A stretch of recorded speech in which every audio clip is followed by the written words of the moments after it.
అమ్మో, ఒక్కతే ఉంటే భయం వేయదా అని మనకనిపించవచ్చు కాని ఆవిడ రేంజే వేరు. నెబ్రాస్కాలోని మోనోవి అనే గ్రామానికి చెందిన ఎల్సీ ఐలర్ అథ వింటే మీరు షాకవుతారు. హలో ఫ్రెండ్స్, మీరెప్పుడైనా మీ ఊర్లో ఎవరూ ఉండకూడదు, నేనే రాజుని, నేనే మంత్రిని అనుకున్నారా? అయితే మీరు ఈవిడ గురించి తెలుసుకోవాలి. అమెరికాలోని నెబ్రాస్కా రాష్ట్రంలో మోనోవి అనే ఒక ఊరుంది. ఆ ఊరి జనాభా ఎంతో తెలుసా? సరిగ్గా 1. అవును, ఆ ఊర్లో ఈగలు దోమలు తప్ప మనుషులెవరూ ఉండరు, ఒక్క ఎల్సీ ఐలర్ తప్ప. ఇక్కడ ట్రాఫిక్ జాముండదు, పక్కింటావిడ వచ్చి మీ అబ్బాయి ఏం చేస్తున్నాడు అని అడిగే గొడవ ఉండదు, ఎందుకంటే పక్కన ఇల్లే ఉండదు కాబట్టి. ఎల్సీ ఐలర్ గారి మల్టీటాస్కింగ్, 1 వుమెన్ ఆర్మీ. ఎల్సీ ఐలర్ గారు సామాన్యురాలు కాదు. ఆవిడ ఆ ఊరికి మేయర్, ఆ ఊరికి లైబ్రేరియన్, ఆ ఊరి బార్టెండర్, చివరకు ఆ ఊరి ట్యాక్స్ కలెక్టర్ కూడా ఆవిడే.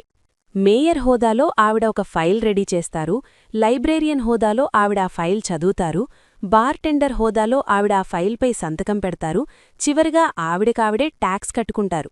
అధ్యక్షా, నా దగ్గర డబ్బుల్లేవు, ట్యాక్స్ వచ్చే నెల కడతా అని ఆమె తనతో తానే చెప్పుకోవాలి. మరి నిజంగా ఇదో వెరైటీ గవర్నమెంట్ కదా. గతం ఒక వైభవం, 1930ల ఫ్లాష్ బ్యాక్. ఒకప్పుడు ఈ మోనోవి గ్రామం కళకళలాడుతూ ఉండేది. రైలు కూతలు, పిల్లల అరుపులతో సందడిగా ఉండేది. కాని కాలక్రమేణా యువత మొత్తం ఉద్యోగాల కోసం సిటీలకు చెక్కేశారు. Emotional touch with humour. 2004లో ఐలర్ భర్త రూడీ చనిపోయారు. అప్పట్నుంచి ఆవిడ ఒక్కతే మిగిలారు. కాని ఆమె భయపడ్లేదు. నేను వెళ్తే ఈ ఊరు మ్యాప్ నుంచి మాయమైపోతుంది అని గట్టిగా ఫిక్స్ అయిపోయారు.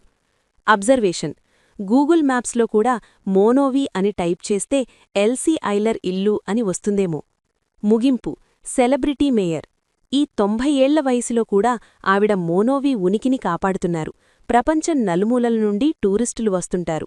ఆవిడ నడిపే మోనోవి టావెర్న్ అంటే బార్లో ఆవిడతో ముచ్చట్లు పెడతారు. ముగింపు మాటలు: ఏది ఏమైనా తన గ్రామం కోసం ఆమె పడుతున్న తపన గ్రేట్. ఆవిడ ఆ ఊరికి మేయర్ మాత్రమే కాదు, ఆ ఊరి ఆత్మ. లాస్ట్ పంచ్: మన ఊర్లో మున్సిపల్ కౌన్సిలర్ టికెట్ కోసం కొట్టుకుంటారు.